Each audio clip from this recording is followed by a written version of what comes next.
Hello you, it's me. This is just going to be a series of sort of lightning reviews. I've read 28 books already this year. I did say I'd read 26, but there was two I forgot, so hang me for lying.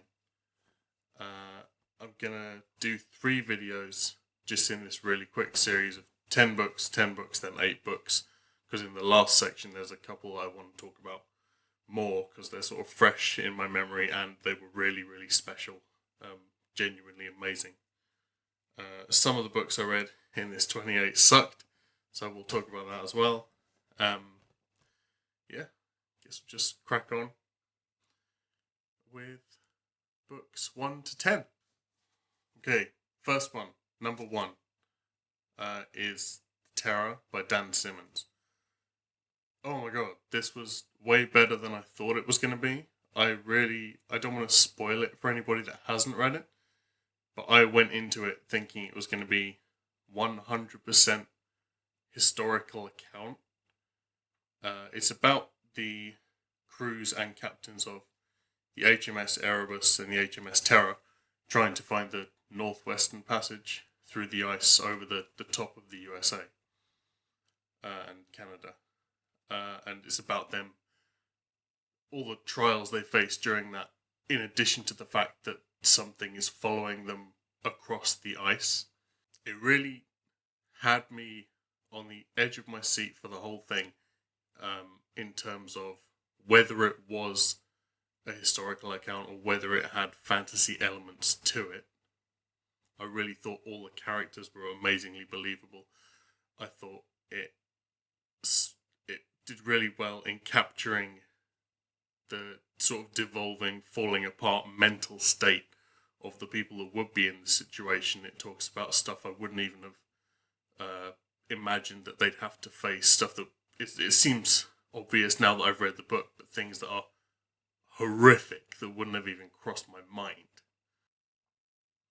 And as the mental state of the main character, Francis Crozier, deteriorates, it starts more and more to tie in elements of like Native American folklore. So it's like slipping from a completely normal history into something that's like, what's going on?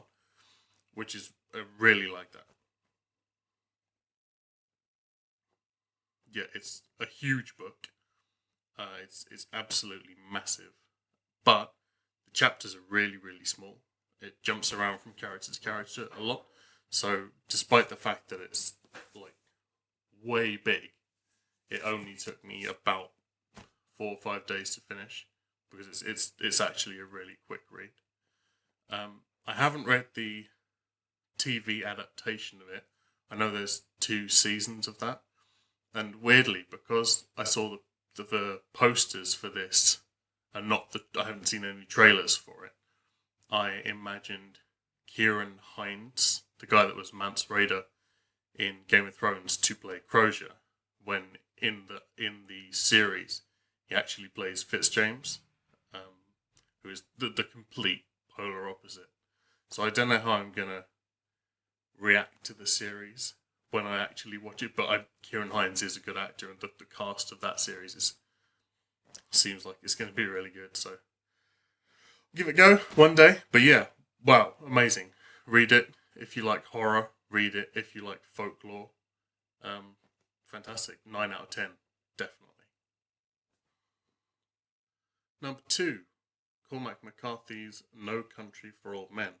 In contrast to the book I've just reviewed, this one sucked. It was so bad.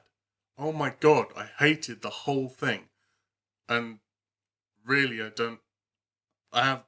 can't start a book and then not finish it. But I was really struggling to get through this one, even though it's a really, really short book. So it's about this guy who comes across the aftermath of a drug deal while he's out hunting in the desert. He takes some cash in a bag from the scene, thinking he's going to, I'll get away with this, no one's going to come after me, they're all dead. And it's about the police officer and one of the bad guys that is trying to track him down and get the money back. it had cool scenes in it. There were some really okay bits in it. Like when Anton Chigurh is making the guy flip a coin for his life and he doesn't even know what's going on. It really felt like it was trying to do a Bret Easton Ellis stream of consciousness and at the same time give a lot of book space to inconsequential stuff like Tarantino movies do, where like John Travolta and Samuel L. Jackson are sitting in a car talking about Big Macs, and it's like, yeah, it gives you a bit of an insight into the characters, but it makes you feel like it's a realistic slice of life because there are these bits in it that don't matter. I feel like it was trying to do, but for it to successfully do the whole stream of consciousness thing, I feel like it has to have a lot of internal monologue in it, and this book really didn't. It was like description of event, description of event, description of event, and there was no dialogue at all. And that really made it feel like it was a movie pitch, pretty much, written by a kid.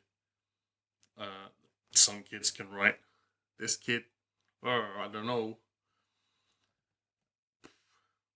There's almost no grammar through the whole of the book as well, which is another thing that kind of annoyed me while I was reading it. I feel like that was probably done intentionally. I haven't read anything else by Cormac McCarthy, so I don't know if that's the way they write. It was probably supposed to lend something to the book, but honestly, it did nothing for me. Also, Cormac McCarthy writes should of, could of, and would of on almost every single page somewhere of this book, which is like my pet hate in writing. I hate when people do that. I feel like I would have enjoyed this book a hell of a lot more if I had been American and like 40 to 50, because then at least I feel like it may have pushed some nostalgia buttons for me and made me sort of nostalgic for the whole small town in the 60s type thing. Didn't enjoy it. It wasn't the worst book I've ever read, but it's in the top 10 worst books I've read. So 2 out of 10. That's me being generous, I think.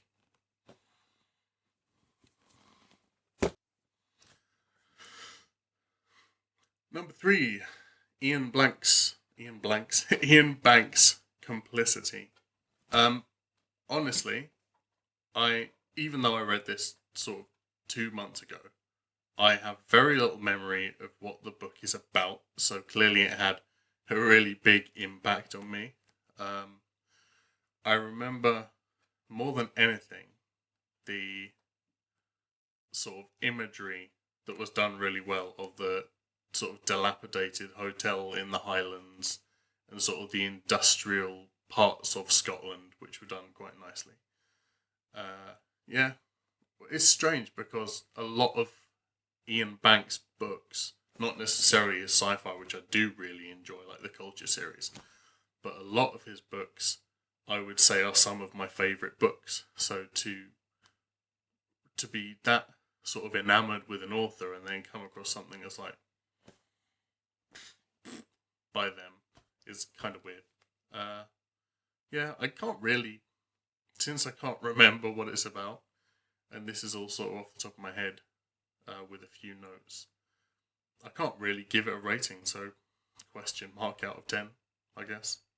Who knows? I might read it again.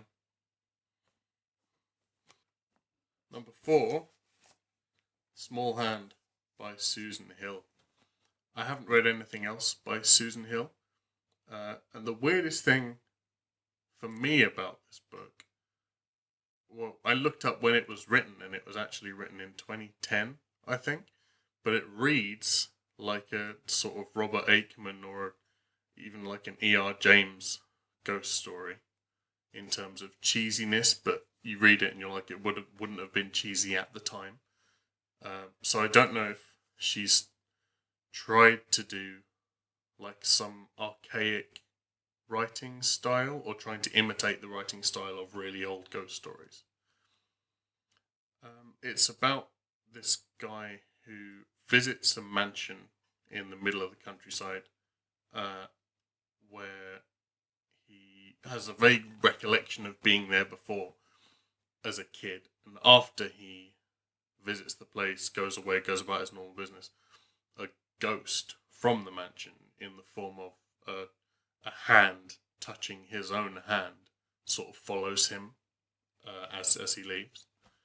It was okay. Whole sections of the book were, which is already a really small book, and this is teeny weeny as well as being thin. It's like very small. Were devoted to him being a bookseller, and aside from him using that to get into a convent to look at their book collection and talk to a priest or a monk who gave him a wishy-washy sort of, oh, there's a ghost, beware.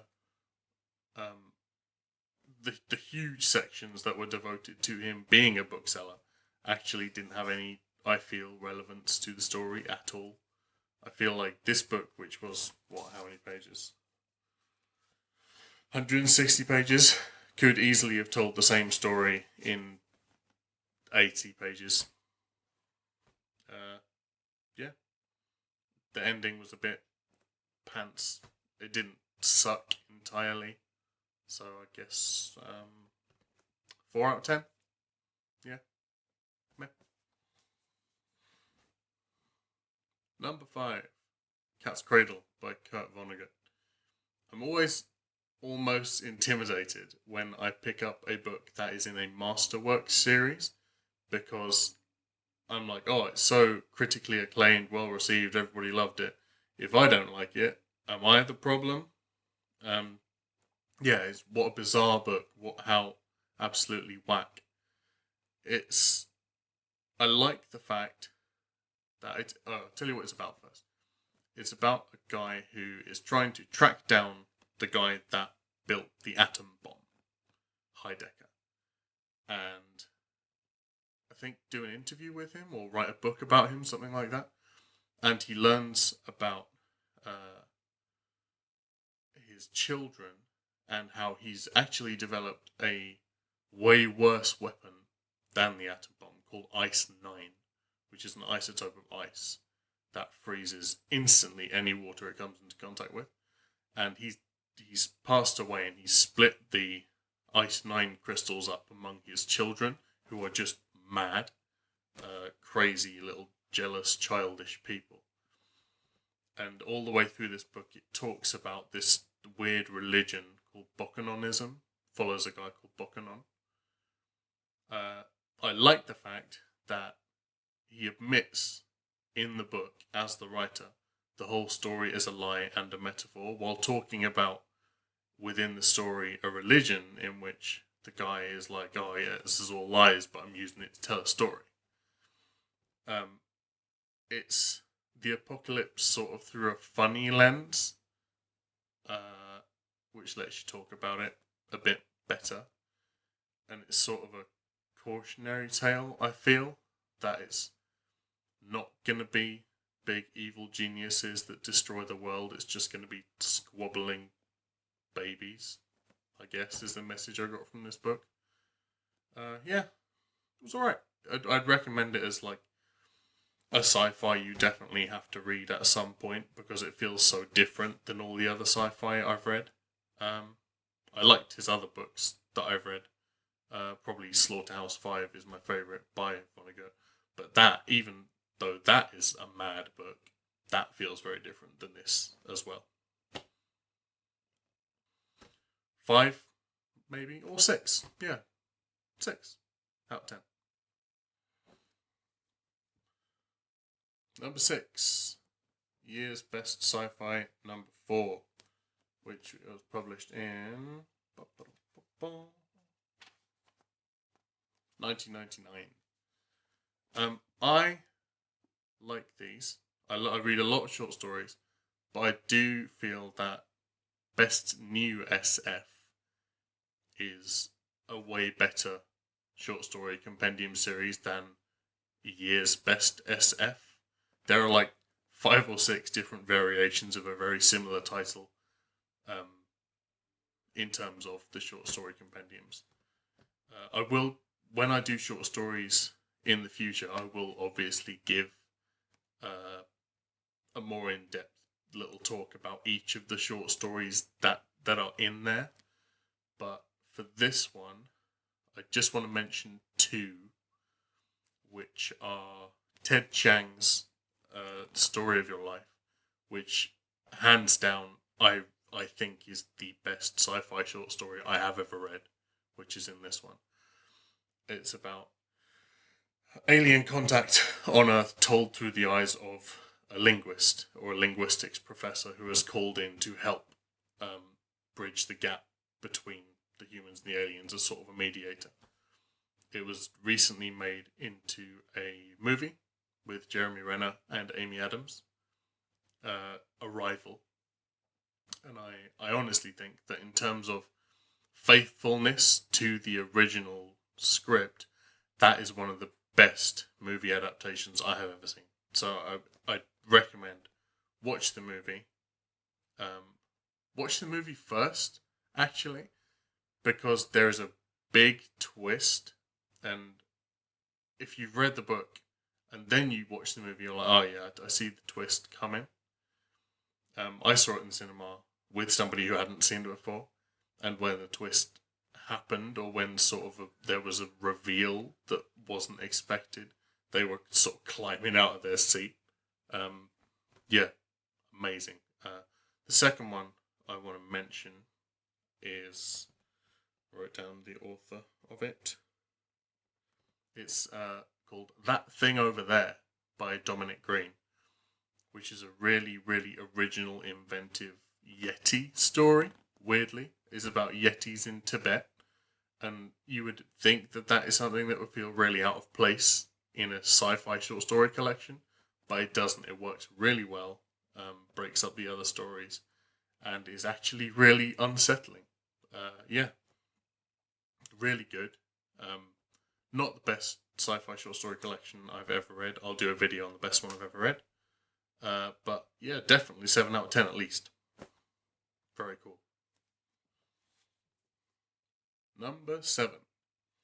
The Travelling Cat Chronicles by Hiro Arikawa. I haven't read many books by Japanese authors. I think I've read maybe 3 or 4 in total.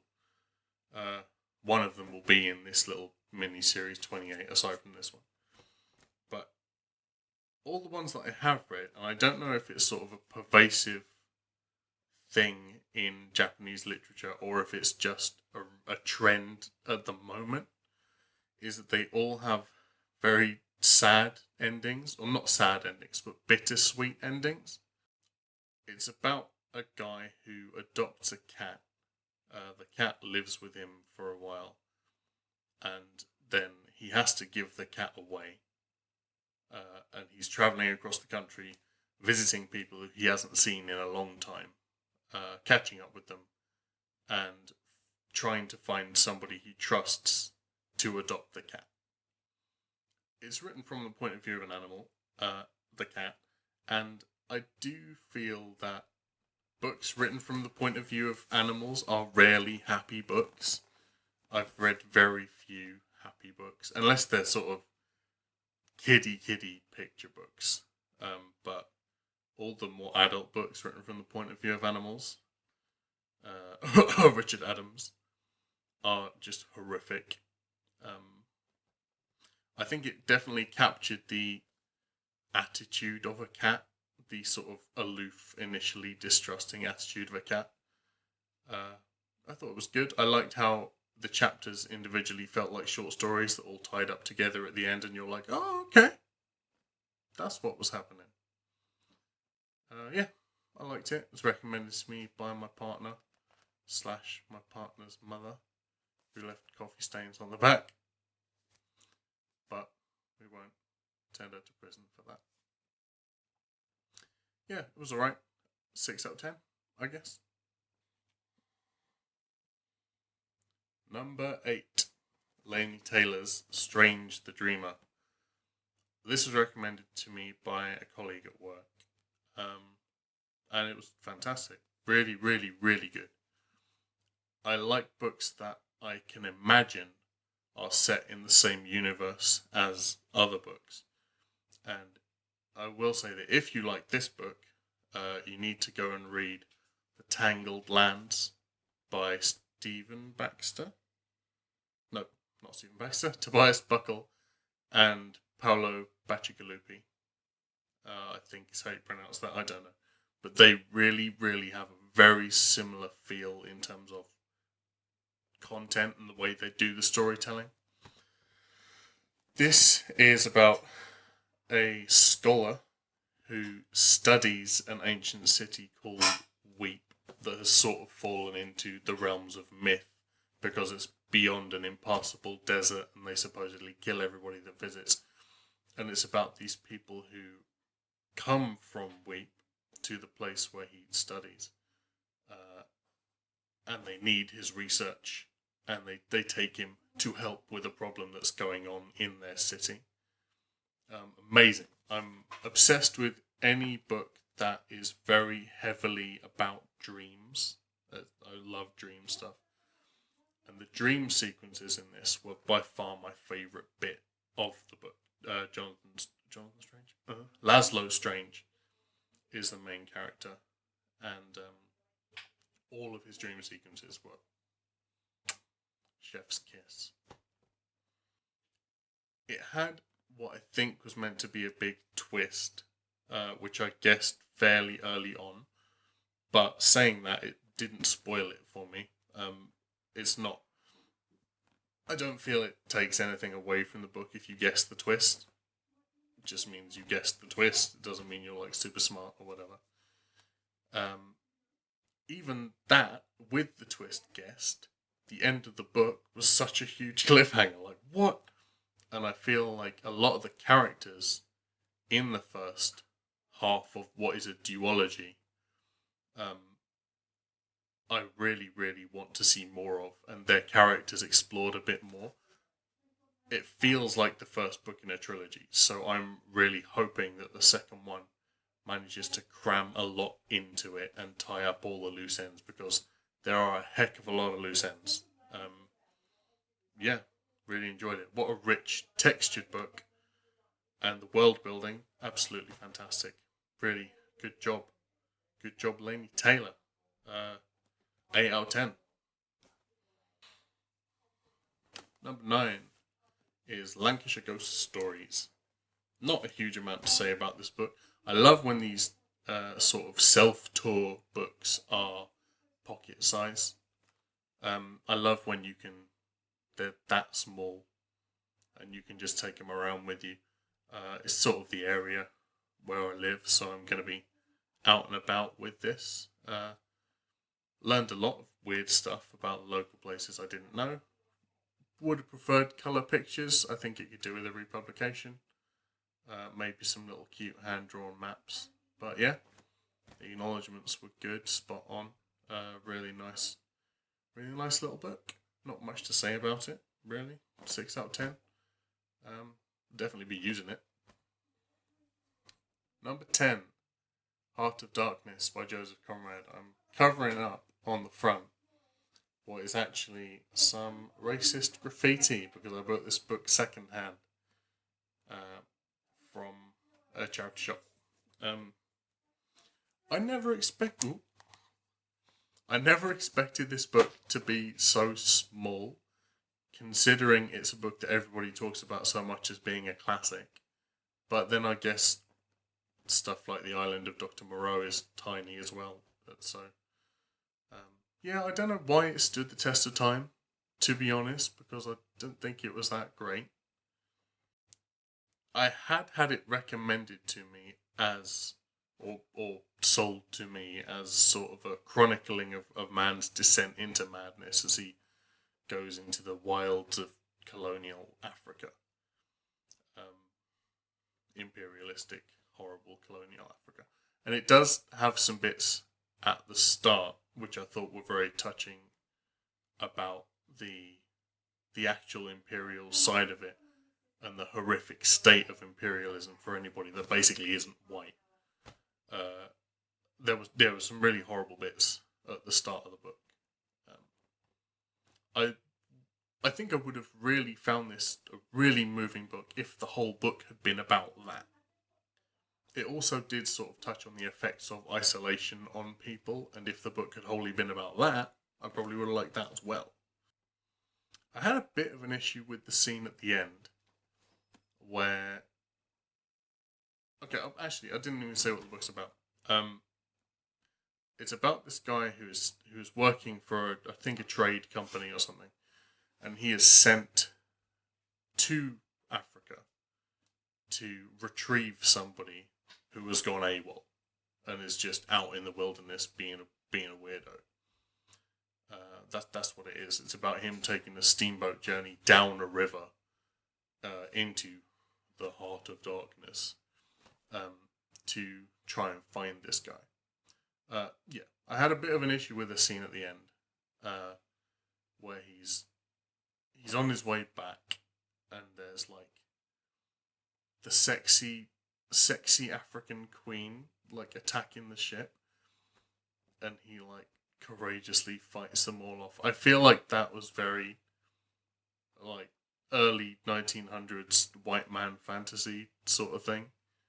And I do feel like the thing I probably most got from this book was the obvious difference in attitude of authors then and authors now. That's all I can really take away from this. It wasn't amazing. Didn't particularly enjoy it. Won't read it again. Won't even recommend it, really. I mean, yeah, it was boring. 3 out of 10. So that's it for part 1. Like and subscribe for more. There's going to be 2 more parts to this series, and then I'll be all caught up and I'll be doing individual reviews as they come out. Comment down below. Let me know what you're reading at the moment. If you read any of these, let me know what you thought of them. Tell me I'm wrong. Tell me I'm right. Yeah. Hope you're doing all right in isolation. Obviously, I'm really new to this. If you have any suggestions for things that you'd like me to review, suggestions for things that I should read based on the things that I do review, or even suggestions for tag videos, I'd really appreciate any feedback I can get. So thank you so much for watching, and I'll see you next time.